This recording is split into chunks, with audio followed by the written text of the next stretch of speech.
Olá, ela é especialista em audiolivros. Eu vou conversar com Sandra Silvério. Não saia daí.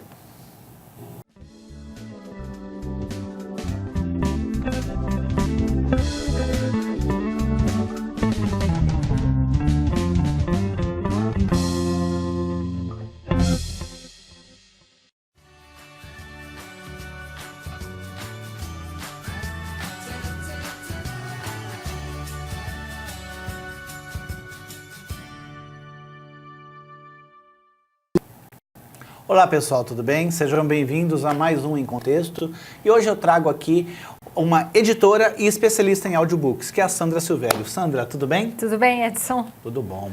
É um prazer tê-la aqui conosco e eu quero tirar todas as minhas dúvidas sobre audiolivros. Sim.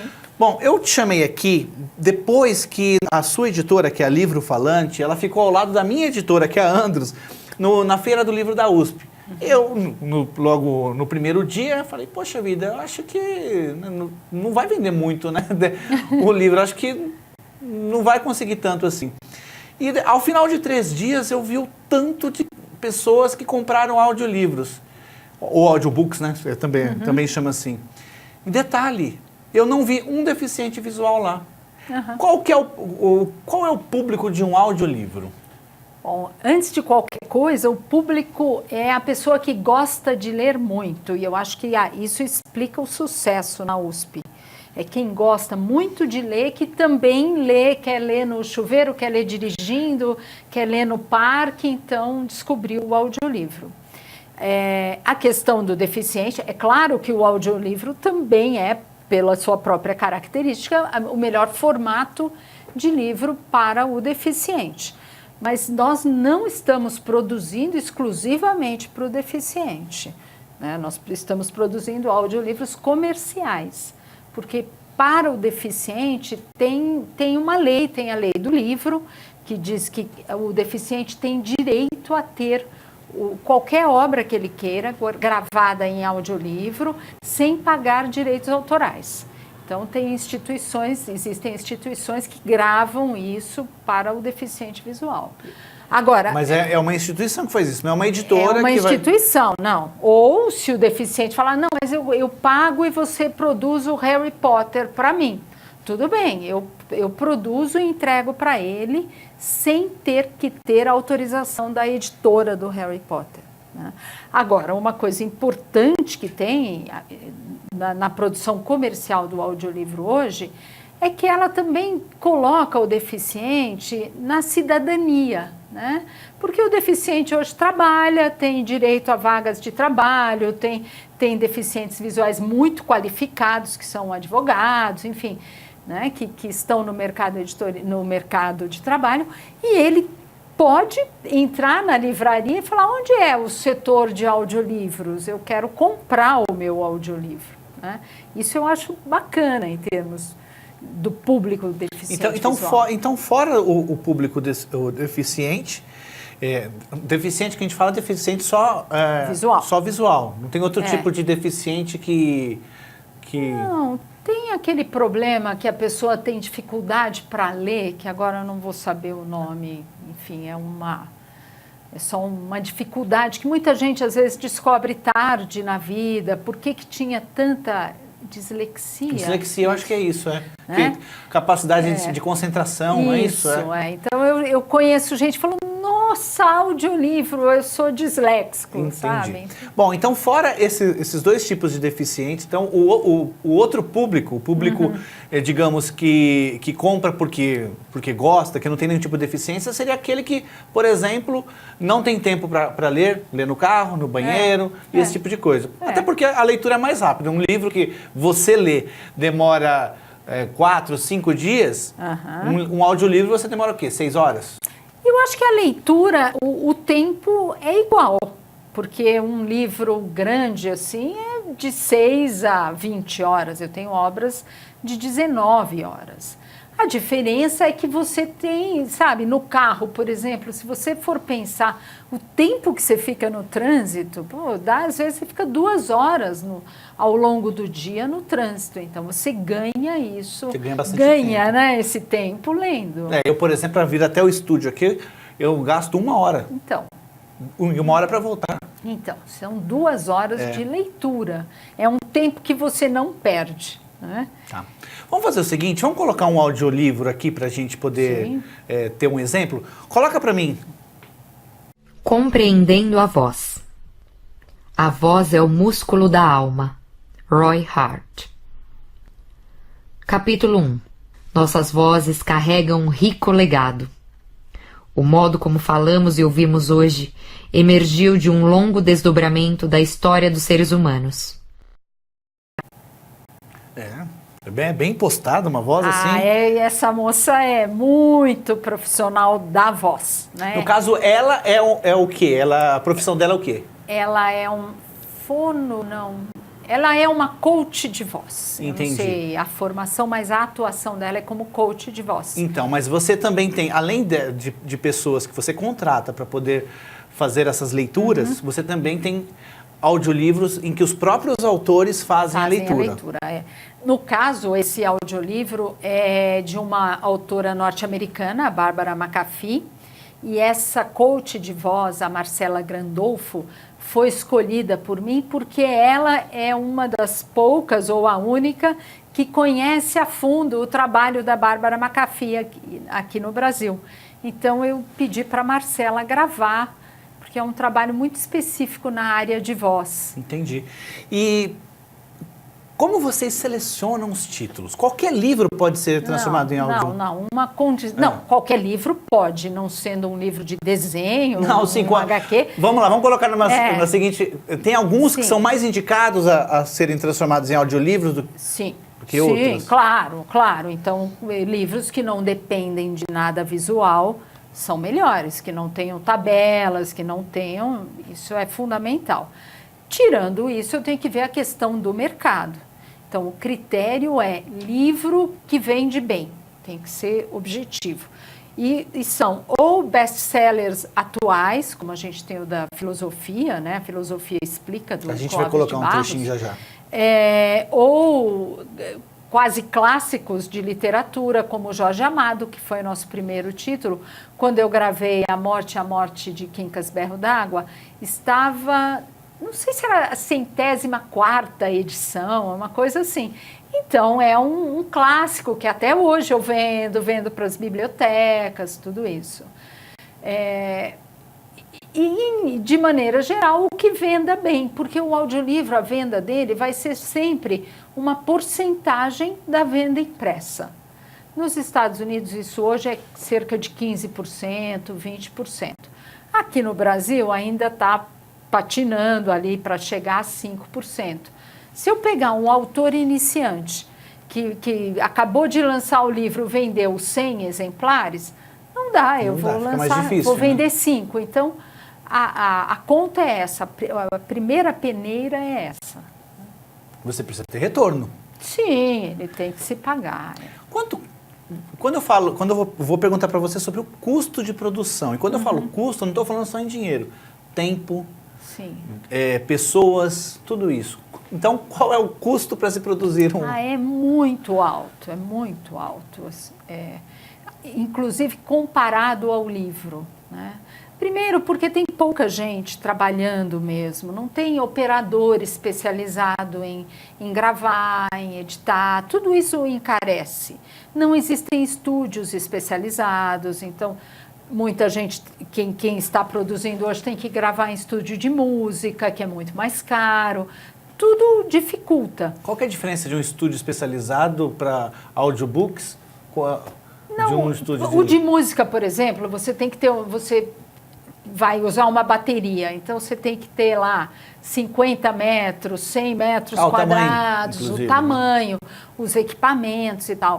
Para o estúdio de voz, você não precisa tudo isso, então é mais barato. Né? Porém, você tem que ter uma boa acústica, né? Tem que ter um operador que goste, que acompanhe quem está lendo.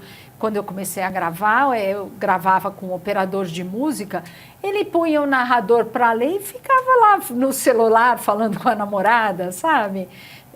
Não é assim. Né? Tem que ser mais profissional, tem que ser pessoa... Para casar a voz com Sons, efeitos Isso. sonoros, você coloca também vários Então, efeitos a sonoros? gente não trabalha com, assim, não é que a gente não trabalha com efeitos sonoros, mas eu sigo muito o padrão americano, a forma americana de fazer audiolivro, que é o livro gravado na íntegra, sem música por baixo, primeiro que ninguém coloca, né, no mercado americano, não existe isso, e eu não gosto, e todo mundo com quem eu conversei não gosta. A música rouba a sua atenção. Então, a música nos audiolivros da Livro Falante é só para abertura de um capítulo ou para abertura da obra. Tá certo. Efeitos sonoros só nos audiolivros infantis e infanto-juvenis.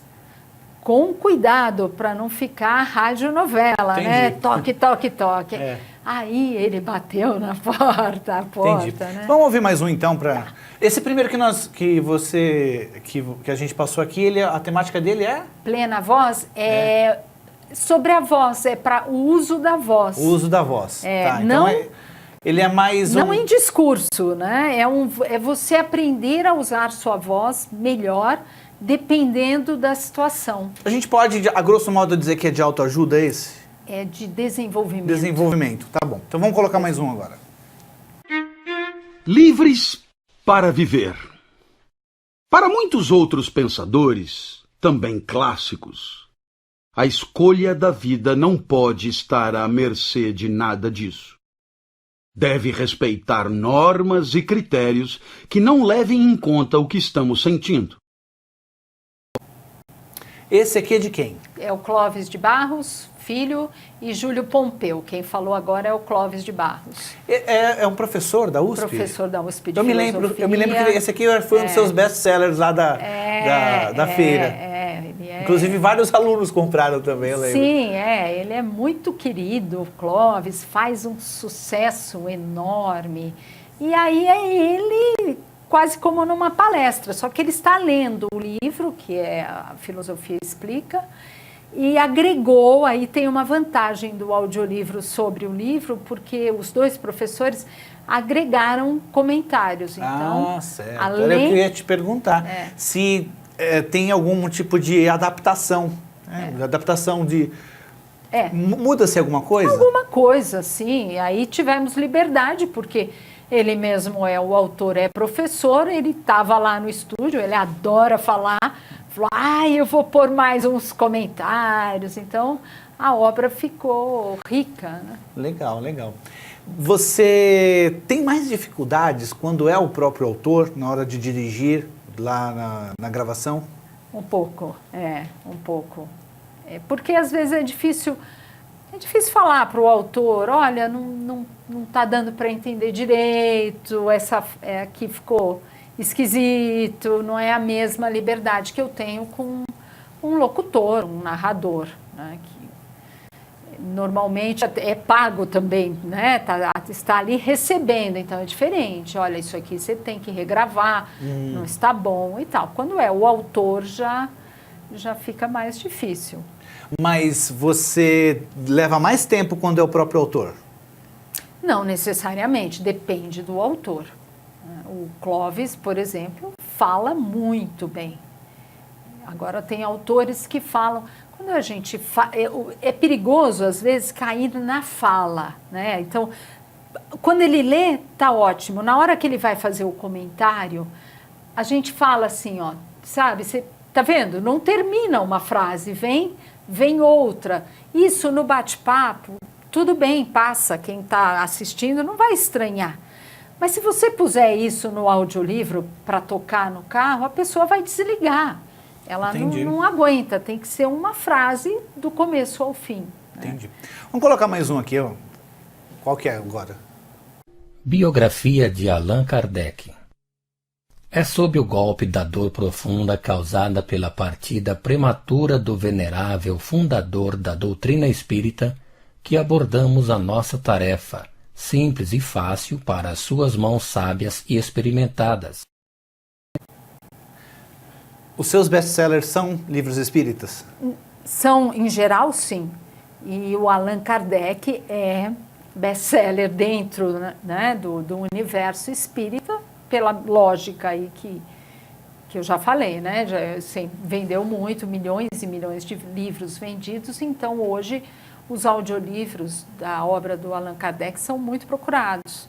E eu tenho completo, né? Eu tenho Pentateuco, e agora tenho o que é o Espiritismo, que é o básico, e agora obras póstumas. Então temos tudo do Allan Kardec. Legal. A gente vai continuar o bate-papo aqui, mas eu quero passar um recado para o pessoal de casa. Pode soltar. Se você escreve contos, crônicas ou poemas, você precisa participar das coletâneas literárias da Andrus Editora. Acesse www.andrus.com.br e envie seus textos. Sandra, qual que é o formato do audiolivro? O formato. Nós vendemos em CD de MP3 e em download hoje. O CD, eu tenho ainda alguma coisa em CD de áudio. Mas ele tem uma quantidade menor de tempo ali, né? E assim, é melhor porque qualquer equipamento de som antigo toca, carro mais velho com aparelho de som antigo toca.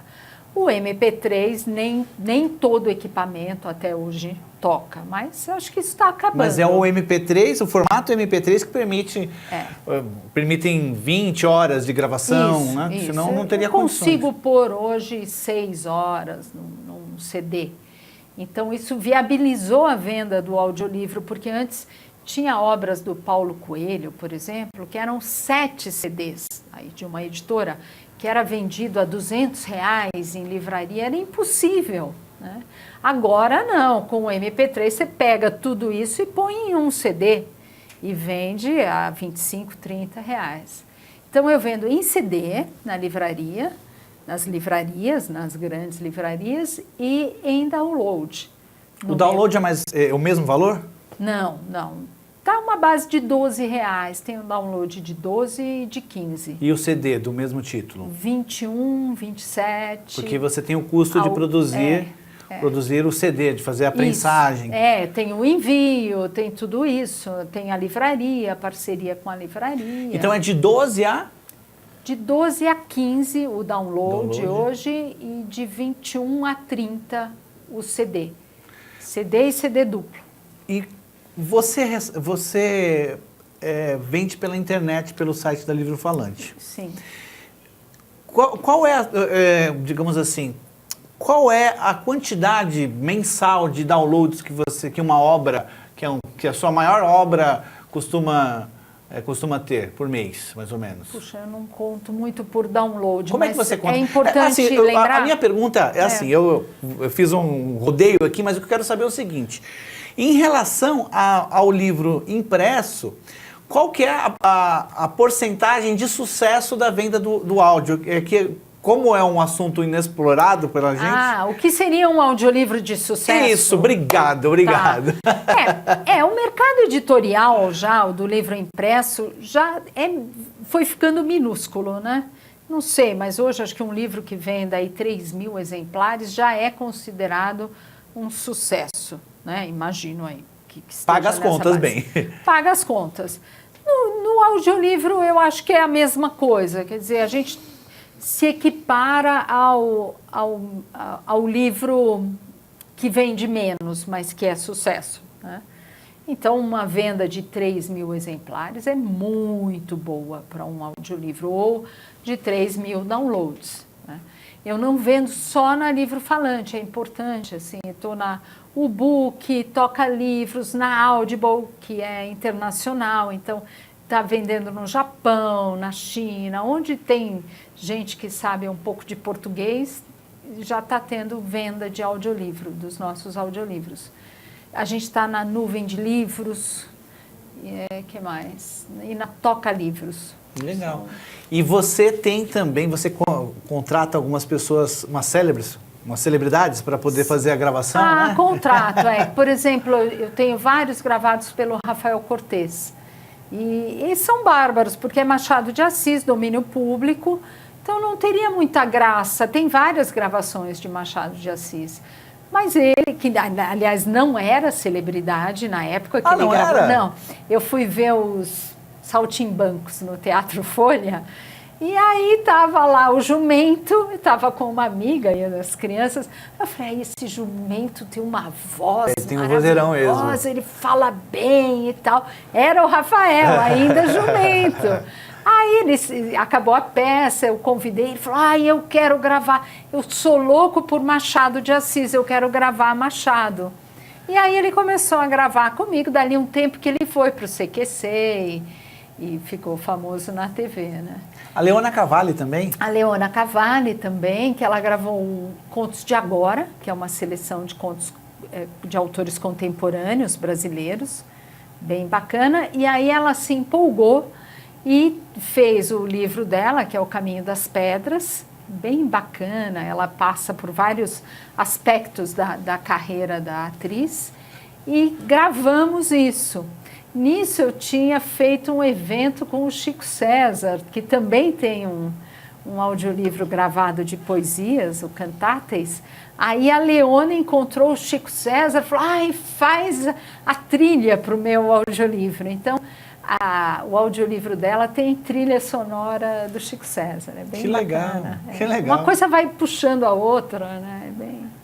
Você acha que você tem hoje, em relação aos livros físicos, em relação quando você frequenta, quando a Livro Falante frequenta feiras do livro, bienais, você acha que você tem mais dificuldade em se manter firme e forte com a sua editora em relação às outras? Sim, sou o patinho feio. Um dia nós vamos virar cisne, mas ainda é o patinho feio, é mais difícil para mim. A gente acompanha o faturamento de todo mundo e tal. É mais difícil, tem menos público, é um produto que ainda não está estabelecido. E mesmo quem gosta ainda fala, puxa, mas não tem tantos títulos, eu queria isso, eu queria aquilo, eu sei que existe essa frustração do cliente. Do leitor, né? Do leitor. Tem realmente essa frustração, porque eu lembro lá naquela feira que chegou um rapaz, era um negro baixinho, muito simpático. Ele falou, o que você tem aí de novidade? Tem esse, então, eu quero esse. Ele leva uns 15 títulos. Pois é. Porque ele não consegue encontrar assim com facilidade, né? E ainda tem dificuldade, assim, tem gente que queria best-sellers, queria coisas atuais. É difícil ainda no Brasil, mas é por pouco tempo, porque esse mercado está tendo, assim, reviravoltas, né? A cada ano crescendo e uma hora vai ficar como o mercado de língua inglesa, que o livro é lançado em papel e ao mesmo tempo em áudio. Você é uma editora, tudo bem que é de audiolivros, mas você é uma editora tradicional, você aposta no título, você vai lá, paga os direitos, na venda, tudo isso, uma editora tradicional. Mas você também presta o serviço, caso algum autor queira que o livro dele seja transformado em audiolivro? Presto, claro. Aliás, foi essa a história do Clóvis Barros. Eu fui contratada pela editora e daí eu gravei e falei, nossa, mas isso é muito bom, eu quero eu mesma vender, né? Então, sim, presto serviço para quem quiser.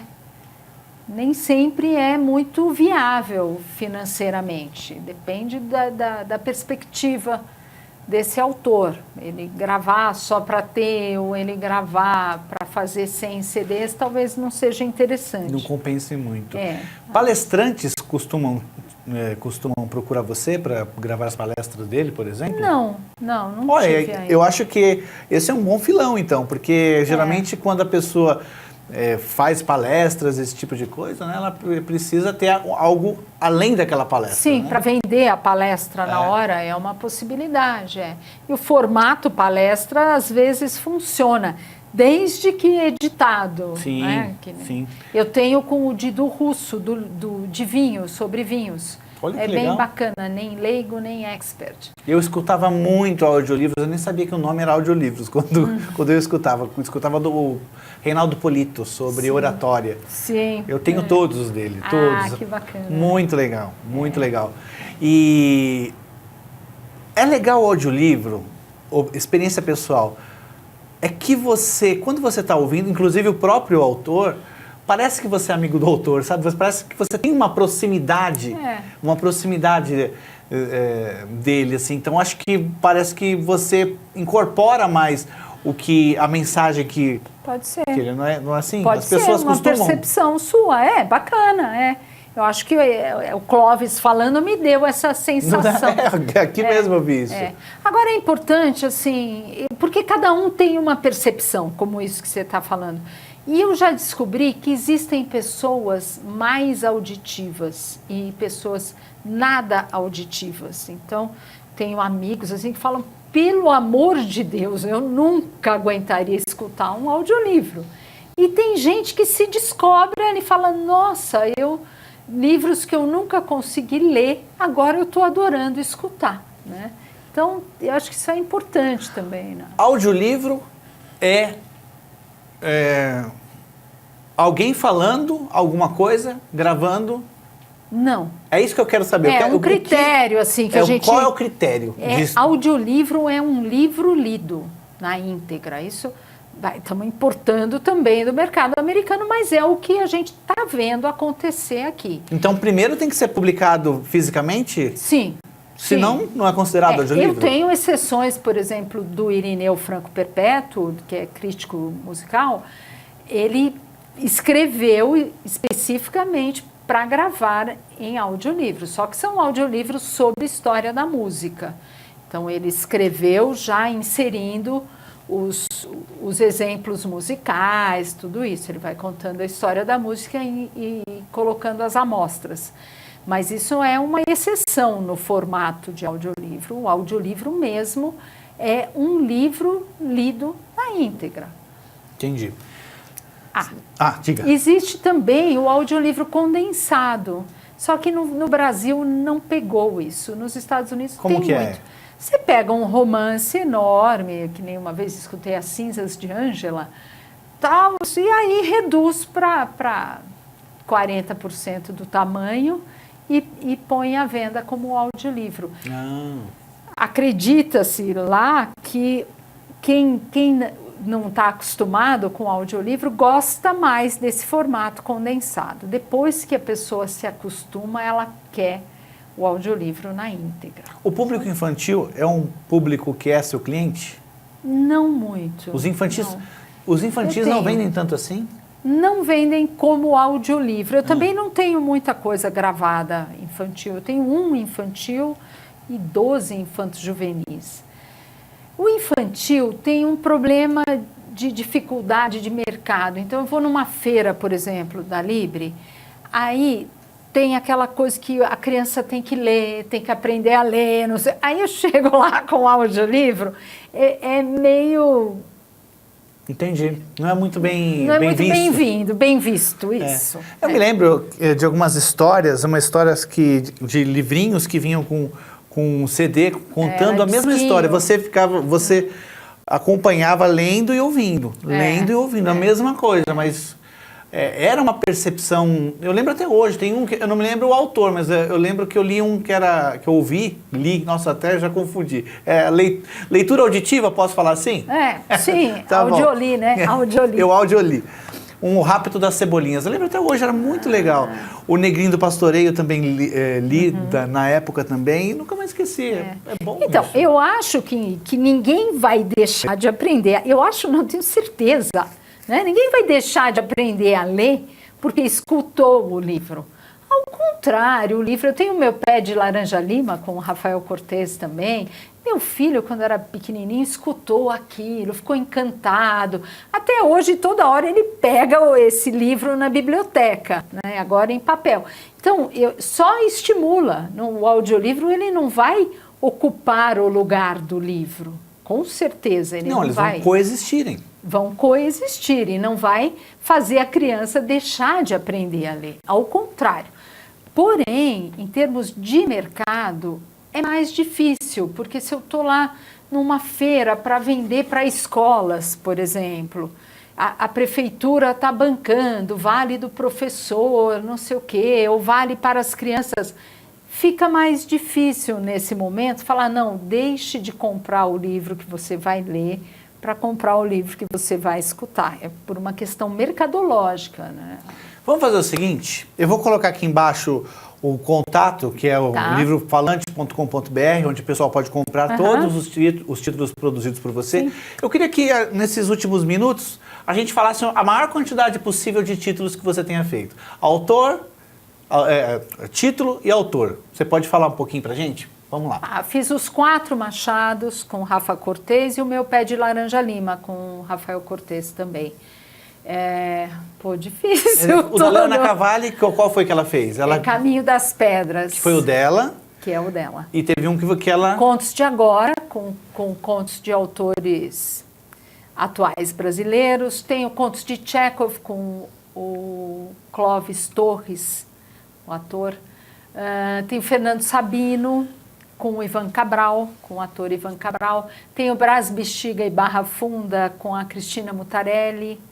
Coisas bem antigas. Esses espíritas, que são os seus best-sellers, quais que você tem? Você tem esse do Allan Kardec? Tenho todos do Allan Kardec, todos. O Pentateuco, que acho que quem conhece sabe, né? O livro dos espíritos, a Gênese, o céu, o inferno, o Evangelho segundo o Espiritismo. Tem mais um aí, acho que é o livro dos médiuns.